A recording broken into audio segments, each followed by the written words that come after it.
जननी जन्म सौख्यानां वर्धनी कुलसंपदां पदवी पूर्व पुण्यानां लिख्यते जन्म पत्रिका गजाननं भूतगणादिसेवितं कपित्त जम्बू फलसार पक्षितं उमासुदं सोह विनाश कारणं नमामि विघ्नेश्वर पादपंकजम् आदित्याय च सोमाय मंगलाय बुधाय च गुरु शुक्र शनिभ्यश्च राघवे केतवे नमः. உலகெங்கும் வாழக்கூடிய நெக்ஸ்ட் ஜென் நேயர்கள் அனைவருக்கும் வணக்கம். நான் உங்கள் டாக்டர் வி ராஜ்குமார் சிவாச்சாரியார், மருத்துவ ஜோதிடர் பேசுகிறேன்.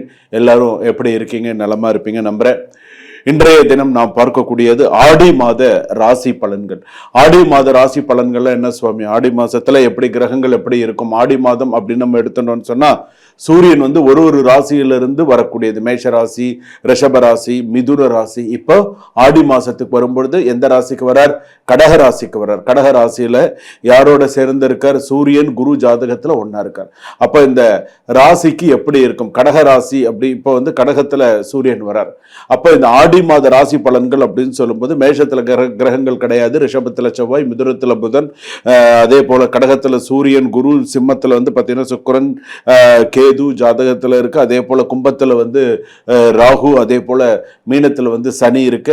இந்த பலன்களை எல்லாம் நம்ம பார்க்க போறோம். ஆடி மாத ராசி பலன்கள் எப்படி இருக்கு? இது என்ன உங்களுக்கு எச்சரிக்கையான பதிவா அல்லது உங்களுக்கு என்ன சொல்ல வருது? இதுதான் இதுல முக்கியமானது. எச்சரிக்கையா அதிர்ஷ்டமா? ஒரே வார்த்தை. உங்களுக்கு இந்த ஆடி மாசம் 12 ராசிக்கு ரெண்டே விஷயம்தான். அதிர்ஷ்டமா எச்சரிக்கையா? அதிர்ஷ்டம்னா எப்படி, எச்சரிக்கைன்னா எப்படி? இதுதான் நீங்க தெரிஞ்சுக்க போறீங்க. எச்சரிக்கைன்னா கண்டிப்பா எல்லா விஷயத்திலும் எச்சரிக்கையா தான் இருந்தாங்க, வேற வழி கிடையாது.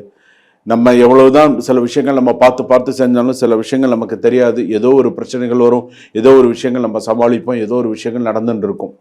ஸோ இருக்கட்டும், அது ஒரு புறம் இருக்கட்டும். அப்போ இந்த ஆடி மாத ராசி பலன்கள் அப்படின்னு சொல்லும்போது இந்த 12 ராசிக்கும் எப்படி இருக்கு அப்படிங்கறத எல்லாமே முழுமையாக எல்லா ராசிக்குமே பார்ப்போம்.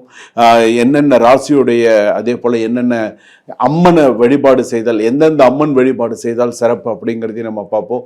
ஒன்று விடாம கடைசி வரைக்கும் வீடியோ ஸ்கிப் பண்ணாம பாருங்க.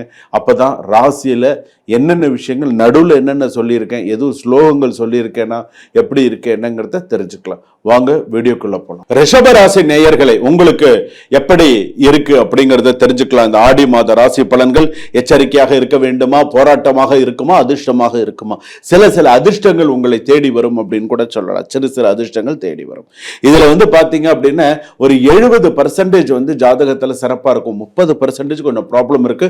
இந்த 30% நீங்க கவனிக்கத்தக்க கூடியதாக கண்டிப்பாக இருக்க வேண்டும் அப்படின்னு சொல்லியிருக்கு. ஒண்ணு.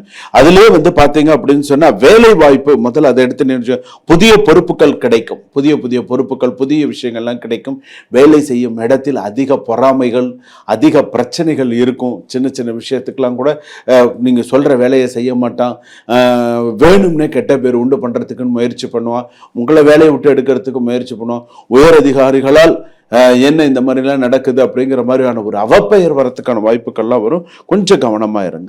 அதே போல பாத்தீங்க அப்படின்னு சொன்னா ஒரு சம்பள உயர்வு போற சில நல்ல தகவல்கள் அலுவலகத்தின் மூலமாக கிடைக்கக்கூடிய வாய்ப்புகள் உண்டு. அதே போல பார்த்தீங்கன்னா நிரந்தர நியாயமான முயற்சிகளில் அரசாங்க வேலையில் ஈடுபட்டவர்களுக்கு நல்ல முன்னேற்றம் ஏற்படும். அனுபவம் உள்ளவர்களின் ஆலோசனை வெற்றிக்கு உதவும் அப்படின்னு சொல்லியிருக்கு. சில ரிஷபராசி நேயர்கள், நான் அரசாங்க உத்தியோகத்தில் இருக்கீங்க அப்படின்னு சொன்னா இடமாற்றம் வருவதற்கான, ஊர் மாற்றம் வருவதற்கான வாய்ப்புகள் இருக்கு. ஏற்கனவே கொஞ்சம் பிரச்சனைகள் இருக்கு. அரசாங்க உத்தியோகத்தில் இருப்பவர்கள் இனி வரக்கூடிய காலகட்டங்கள் மிகுந்த விழிப்புணர்வோட செயல்படுங்க. இப்ப இருக்கக்கூடிய சில விஷயங்கள், அரசாங்கம் வழி நடத்துறது இதெல்லாம் சின்ன விஷயம் இல்லை. அரசாங்க உத்தியோகம் பார்க்கறது பெரிய விஷயம் இல்லை. அந்த உத்தியோகத்தை கடைசி வரைக்கும் தக்க வச்சுக்கிறது தான் உங்க கையில இருக்கு. ஸோ அதனால கெட்ட பேர் இல்லாத அளவுக்கு உங்க உத்தியோகத்தை தக்க வச்சுக்கிறது உங்க கையில இருக்கு. அதை கரெக்டா பார்த்துக்கோங்க. ஒண்ணு. சொந்த தொழில் அப்படின்னு எடுத்துட்டு வியாபாரத்தில் விற்பனை அதிகரிக்கும். புதிய வாடிக்கையாளர்கள் மற்றும் நீண்ட கால ஒப்பந்தங்கள் கிடைக்கலாம். நிறைய நல்ல விஷயங்கள்லாம் நடக்கும். கடன் வாங்கி பெரிய முதலீடு செய்வதை சற்று தள்ளி வையுங்கள். கடனை வாங்கி ஒரு விஷயத்த பண்ணி அது மூலமா நான் பெருசா இது பண்றேன் அப்படிங்கிற விஷயம்லாம் பண்ணாதீங்க. ஓரளவுக்கு என்ன செய்யணுமோ அதை மட்டும் பண்ணுங்க. பண வரவு அப்படின்னு எடுத்துட்டோம் அப்படின்னு சொன்னா பழைய நிலுவைத் தொகைகள் கைக்கு வரும். சேமிப்பு அப்படிங்கிறது கொஞ்சம் இருக்கும். ஆனால் குடும்ப விழாக்கள் மற்றும் வீட்டு தேவைகளுக்கு செலவுகள் கூடும். முக்கியமா குடும்ப விழாக்களுக்கு அதிகமாக செலவு செய்யக்கூடிய சூழ்நிலைகள் வரும். கணவன் மனைவி குடும்பத்தில் இருந்த மனக்கசப்புகள் குறை ஒருவரை விட்டு கொடுத்து நடந்தால் அன்பும் நெருக்கமும் அதிகரிக்கும். ஓரளவுக்கு கொஞ்சம் பாசிட்டிவாக போயிட்டா எல்லா விஷயத்துக்கும் நல்லது. ஒன்றை புடி என்ன புடின்னு சண்டை போட்டோம் அப்படின்னு சொன்னால் பிரச்சனைகள் தலை தூக்கும். ஆடி மாதத்தில் அது வேண்டாம். கொஞ்சம் ஓரளவுக்கு புரிந்து கொள்ளக்கூடிய அளவுக்கு 2 பேரும் பேசி ஓரளவுக்கு சில விஷயத்த பக்குவமாக கொண்டு வரதுக்கான விஷயத்த பாருங்க.